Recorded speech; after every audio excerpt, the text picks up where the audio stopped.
নমস্কার। বাজে কথা ছেঁড়া বার্তার দুনিয়া থেকে আমি হিমাদ্রি বন্দ্যোপাধ্যায় আজকে নতুন এক পর্বে আপনাদেরকে স্বাগত জানাই। আমার জীবন যে 5টি পর্ব আমি করেছিলাম তা গতকাল শেষ হয়েছে। আজকে আবার নতুন আলোচনায় যাব। আচ্ছা, আপনি কি দেখেছেন যে আপনার বাড়ির লোক বা আপনি নিজে বা আপনার আত্মীয় পরিজন, বন্ধু বান্ধব জীবনে 3টি জিনিসকে পরিহার করতে পারেন না? 3টি জিনিস, 3টি ভ দিয়ে তৈরি, 3টি ভ: ভূত, ভাগ্য আর ভগবান। এই 3টি অস্তিত্ব আছে কি না, তা বাস্তব কি না, বিজ্ঞানসম্মত কি না, সেসব যুক্তিতর্কের মধ্যে তাদের যাওয়ার কোনো প্রয়োজন নেই। তারা এই 3টি জিনিস তাদের জীবন থেকে পরিহার করতে পারেন না। এর কারণ কি জানেন? এর প্রকৃত কারণ কি? এর কারণ হলো এই 3টি যে কনসেপ্ট তাদের মনের মধ্যে শিশুবেলা তাদের বড়রা, তাদের অভিভাবকেরা ঢুকিয়ে দিয়েছেন, মানতে শুরু করিয়েছেন। আজকে পরীক্ষা, ঠাকুরকে নম করে যাও, ঠাকুর পরীক্ষা ভালো করে দেবে। অন্ধকারের মধ্যে রাস্তায় যেও না, ভূত আছে কিন্তু, একদম সাবধান। আর তোমার ভাগ্যে নেই তা কি করে হবে? এই 3টি জিনিস শুনতে শুনতে শুনতে শুনতে শিশুদের মনের মধ্যে, জিনের মধ্যে বিষয়টি একদম দৃঢ় আসন নিয়ে বসে পড়ে। এর থেকে এর আর মুক্তি থাকে না। যতই যুক্তি দেওয়া যাক, তারা এর বাইরে বের হতে পারে না। এটা পরিষ্কার বিষয়। এটা ভালো না মন্দ সে আপনি বুঝবেন। আপনার সন্তান এমনগুলো মেনে মেনে চলুক কি চলবে না আপনি বুঝবেন। কিন্তু সত্যটি শুধু মনে রেখে দেবেন যে শিশুবেলা তাদেরকে যে কথাগুলো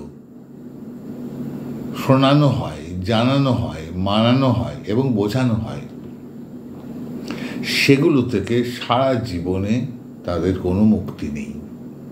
ওটা সে বিশ্বাস করতেই থাকবে।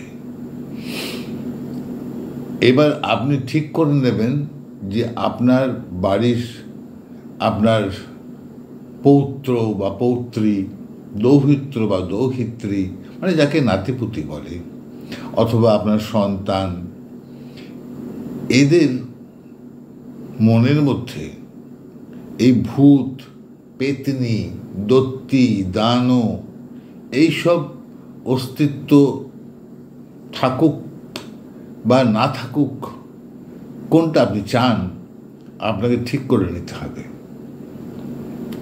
কখনোই বিষয়টার উপরে ছেড়ে দিলে চলবে না। আর এইটি যদি করতে হয় তাহলে প্রথমেই যেটি করতে হবে, বাচ্চারা ছোট ছোট যে বই পড়ে, যে বইগুলো খুব প্রচলিত বাজারে এবং জনপ্রিয় মা এবং বাবাদের সমাজে, তারা সেই বইগুলো তাদেরকে কিনে দেয়, অথবা সেই বইগুলোর গল্প বাবা মায়েরা ঘুমের সময় তাদের সন্তানদেরকে বলে, মা ঠাকুমাও বলে। যেমন ঠান দিদির থলে, ঠাকুমার ঝুলি, ঠাকুর দাদার থলে, এই সমস্ত বই আছে। তাদের খুব আকর্ষণীয় বর্ণাঢ্য ছবি থাকে। আর এই সমস্ত গল্প যেগুলো সম্পূর্ণ আজব, সেইগুলো ওরা পড়ে, খুব আগ্রহ সহকারে পড়ে। এমনকি ওদেরকে এমন ছোটদের জন্য চলচ্চিত্র দেখানো হয়। এতে করে ওদের মনের মধ্যে ভূত কনসেপ্টটা বাসা বেঁধে বসে থাকে। এমনটা আপনি চান কি না আপনি ভেবে দেখবেন। না চাওয়াটাই উচিত, কারণ এই বিষয়টা মোটেই ওদের পক্ষে শুভ নয়, ওদের পক্ষে ভালো নয়। অ্যালার্ম বেজে গেছিল, তাই একটু অফ করলাম, তাই একটু অসুবিধা হলো। ফলে ছোটবেলা ওই সমস্ত বইপত্র ওদের হাতে দেবেন না, ওই সমস্ত কাহিনী ওদেরকে বলবেন না। অনেকে বলবে, এমনকি চাইল্ড সাইকোলজিস্টরাও বলতে পারে যে এতে শিশুর কল্পনার জন্ম হয়। কল্পনা অত্যন্ত গুরুত্বপূর্ণ বিষয় জীবনে, এগুলো কল্পনার জন্ম দেয়। আমি বলবো তারা ভুল বলছে, তারা ভুল জানে। এগুলো কল্পনা নয়, এগুলো অতিরঞ্জন ভাবনার জন্ম দেয়, যে ভাবনা বাস্তবে নেই। যে ভাবনা ভাবলে তার জীবনের ক্ষতি হবে। ভাগ্যের কথা যদি সে বিশ্বাস করতে শুরু করে, জীবনকে যদি ভাগ্যের হাতে সে তুলে দেয়, ডেস্টিনি নিয়তির হাতে তুলে দেয়, যদি বলে সবাই বা তাকে কানে কানে বারবার নিয়তি কে না বাধ্যাতে, তাহলে তার উদ্যম, উৎসাহ, যুদ্ধ করবার মানসিকতা প্রতিকূলতার সঙ্গে হারিয়ে যায়। যদি আপনি চান যে আপনার বাড়ির সন্তান এমনটা হোক, দুর্বল চিত্ত তার থাক এবং তার আস্থা, নিজের উপর আস্থা হারিয়ে যাক, সে শুধু নির্ভর করুক কোনো অতিরঞ্জন অতিকল্পনার ওপর। ঠাকুর যদি আশীর্বাদ করেন তবেই সে ভালো ফল করবে, ভাগ্য যদি তার থাকে তবেই সে জীবনে উন্নতি করবে, ইত্যাদি প্রভৃতি। তাহলে তার পক্ষে খুব অগ্রসর হওয়া হয়তো সম্ভব, কিন্তু অনেক জটিলতা জীবনে তৈরি হবে, যা তার পারিবারিক জীবন, তার সমাজ জীবন ক্ষতিগ্রস্ত হবে। উদাহরণ নিয়ে দেখবেন, বাস্তবে তাকিয়ে দেখবেন, এমনটাই হয়। দেখলে খুব অবাক লাগে যে হাসপাতালে যে চিকিৎসক, যার কাজ সম্পূর্ণ কেমিস্ট্রি নিয়ে, বায়োলজি নিয়ে, যেখানে অবাস্তবতার কোনো জায়গা নেই, তিনিও তার অপারেশন থিয়েটারের দরজায় ঠাকুরের ছবি টাঙিয়ে রাখে এবং পেশেন্ট পার্টিকে তিনি বলেন ঠাকুরের ওপর ভরসা রাখুন, তার কাছে প্রার্থনা করুন, তিনি ভালো করবেন অথবা তিনি মন্দ করবেন।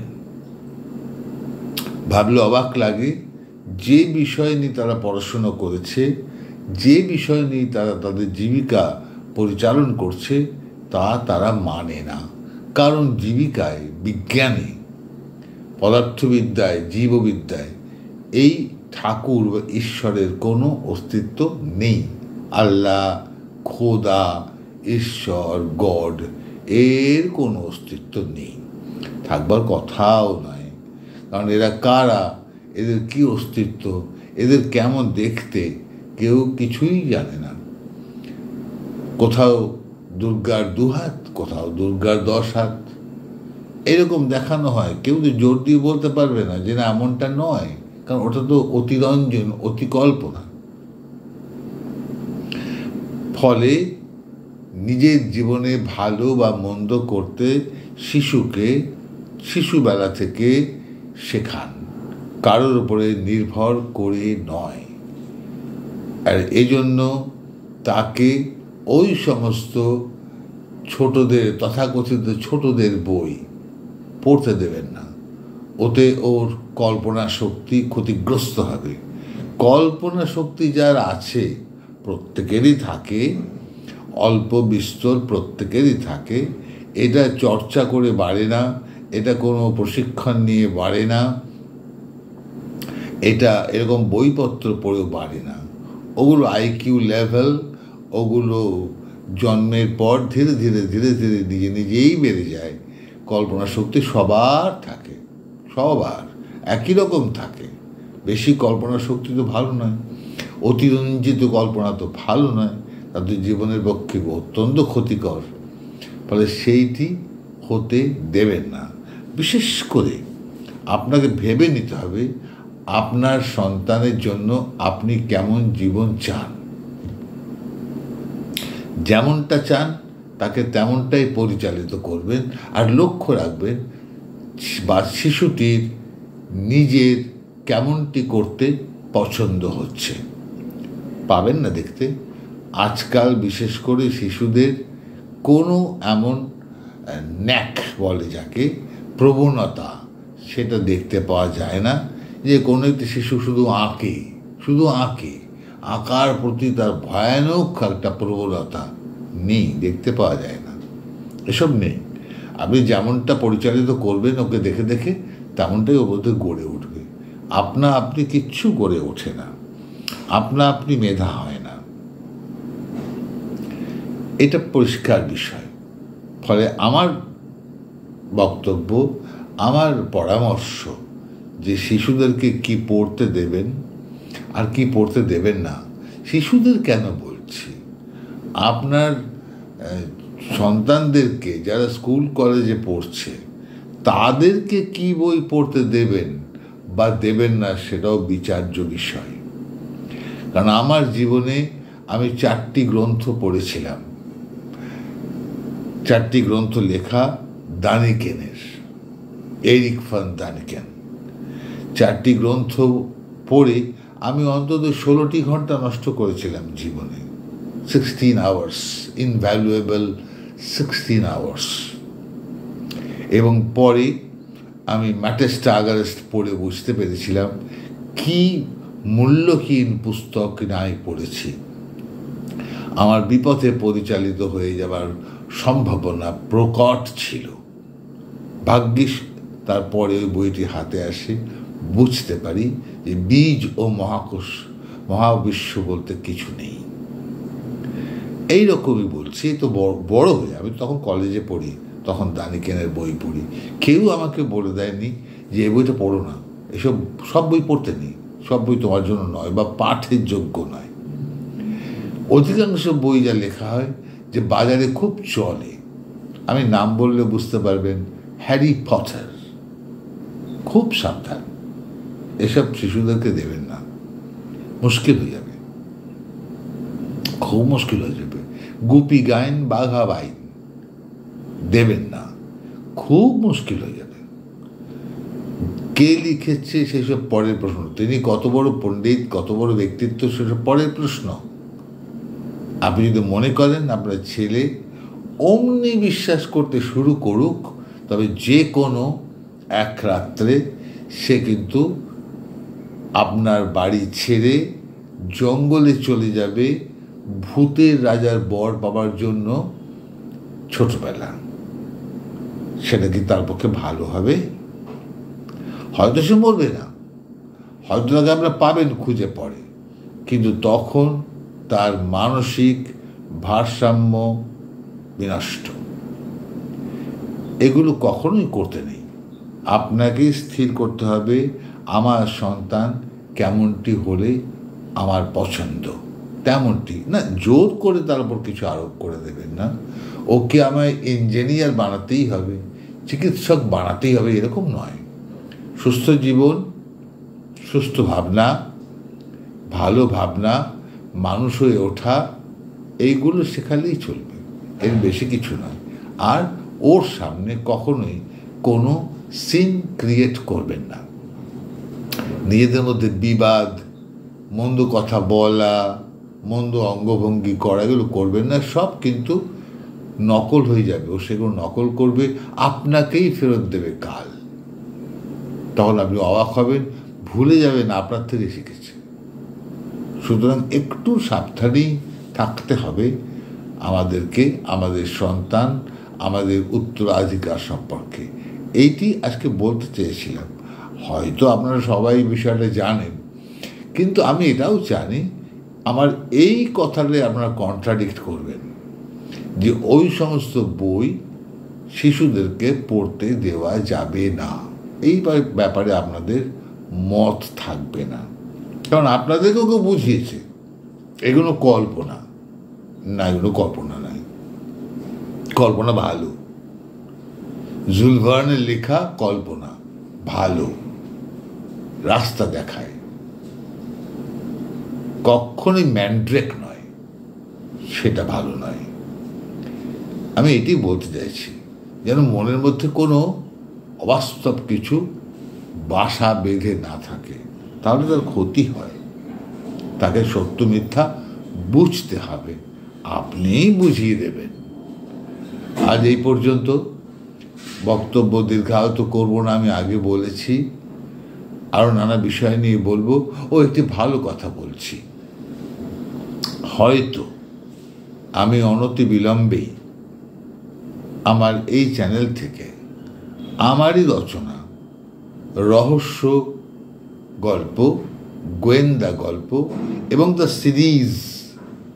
সিরিজ বলতে বস্তুত সিরিজ, বুঝতেই পারবেন আপনি একটি লোক ধীরে ধীরে ধীরে ধীরে কীভাবে গোয়েন্দা প্রবর হয়ে উঠছে। এই গল্পগুলো আমারই লেখা, আমি বলা শুরু করব। হ্যাঁ, অবশ্যই সহ অভিনেতা অভিনেত্রী নিয়ে নয়, তাদেরকে নিয়ে হবে না। আমি একা আপনাদেরকে বলবো, কিন্তু আমি তো মিমিক্রি করি না, ফলে আমি বিভিন্ন কণ্ঠ করে দেখাবো না। আমি অভিনয় করবার চেষ্টা করব, করে আপনাদের গল্প শোনাবো। যদি পছন্দ হয় তাহলে শুনবেন।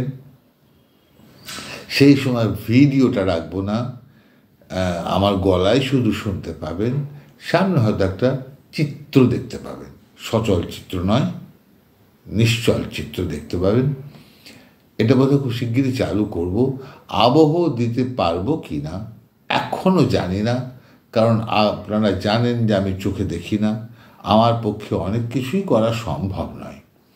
সুতরাং তার মধ্যেই আমার থাকতে হবে, সেটুকুই আপনাদেরকে দেখাতে হবে, তার বেশি কিছুই পারবো না। দেখি কি কাজ হয়। আমি তো আগেও বলেছি যে আমি দুটো পয়সা উপার্জনের জন্য এই সব করার চেষ্টা করছি। যদি গল্প পাঠে, গল্প শোনায় বেশি আগ্রহ মানুষের হয়, তাহলে গল্প পাঠ করব, এবং যদি আমার দুটো পয়সা উপার্জন হয়, খেয়ে পড়ে বাঁচতে পারি। আজ এই পর্যন্ত, বিদায় নিচ্ছি। নমস্কার, আবার কালকে দেখা হবে।